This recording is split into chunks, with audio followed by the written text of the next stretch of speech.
Good day, beautiful people. I am Jazel Lantok, and this is the news for tonight. Through Republic Act number 11259, Palawan, the Philippines' lost frontier, will be divided into 3 provinces, which are Palawan del Norte, Palawan Oriental, and Palawan del Sur. President Rodrigo Duterte signed this in April 2018. On this issue, Palaweños are divided. Will the separation of Palawan be beneficial or detrimental to Palaweños and the Philippines? Let us now watch the news from ANC 24/7. They have discussed the issue and interviewed some people of Palawan. The campaigns have been launched in Palawan ahead of Saturday's plebiscite, where voters will decide whether the province will be divided into 3. Should the yes votes get the majority, Palawan will be separated into the provinces of Palawan del Norte, Palawan Oriental, and Palawan del Sur. Those in favor of the proposal believe dividing Palawan will make the distribution of basic services more equitable. Ang Palawan ay 1,706 islands more or less, from the Balabac Straits in the south going to the Mindoro Straits in the north, composing of, I think, nasa 12 island municipalities ang lalawigan ng Palawan. Ang hirap i-manage. But for those opposed to the province's division, the government should instead empower local government units. They also worry about the potential exploitation of local natural resources should the move push through. Maging mapagmatyag, maging mapanuri, maging matatag.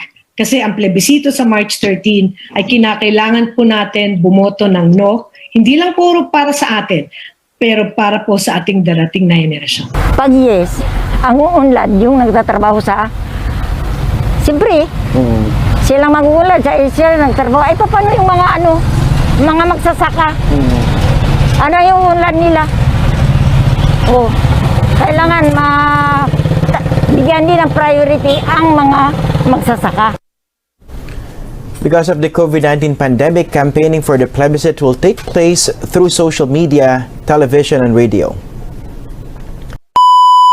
The news stated the problems that the people of Palawan might face when this project will be pushed. Let me discuss the problems and the contributing factors of this issue.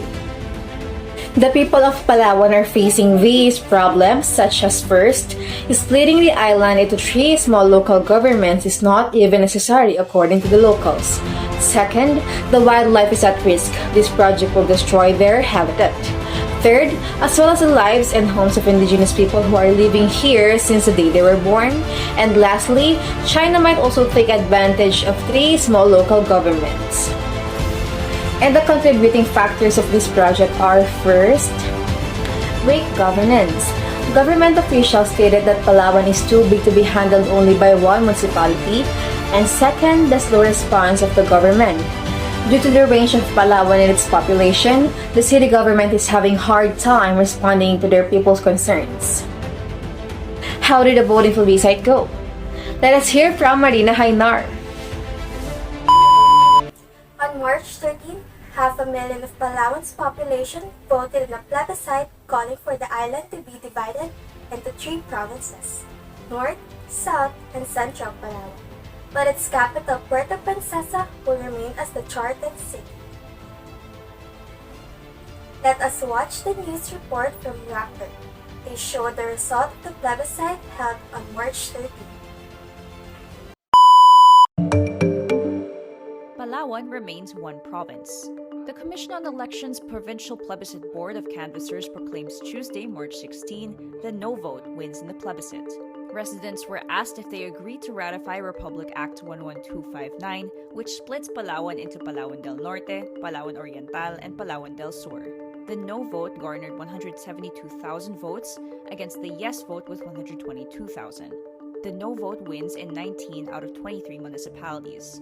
Comelec Commissioner Rowena Guanzon says the province had a 60.9% voter turnout despite the COVID-19 pandemic and heavy rains on Saturday, voting day.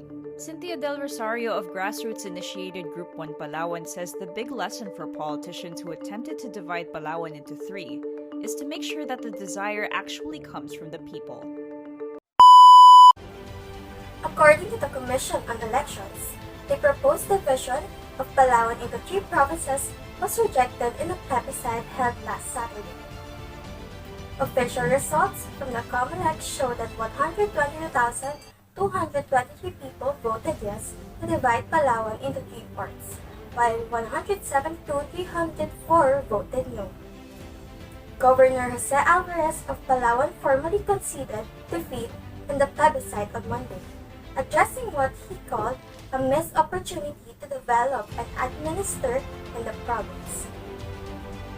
Therefore, most of Palaweños are not willing to divide the province because it is not even important. It will just destroy the nature, lives of indigenous people, wildlife, and the other risks that might happen. There's a lot of government officials or people working under government, then why are they still having a hard time?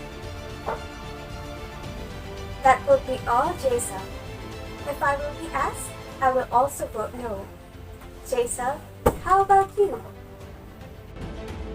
Thank you for the information, Marina. In my opinion, I will also vote no. This is the change that is not even necessary. The reasons of the government are valid yet not enough to destroy the beautiful island of Palawan and the lives of the people living out there. They must make changes and be more organized within the government. Changing the system by splitting the island is not the solution. How about you all beautiful people? What can you say regarding this issue? Again, I'm Jaiselan Tok, and that's our news for tonight. Thank you and God bless.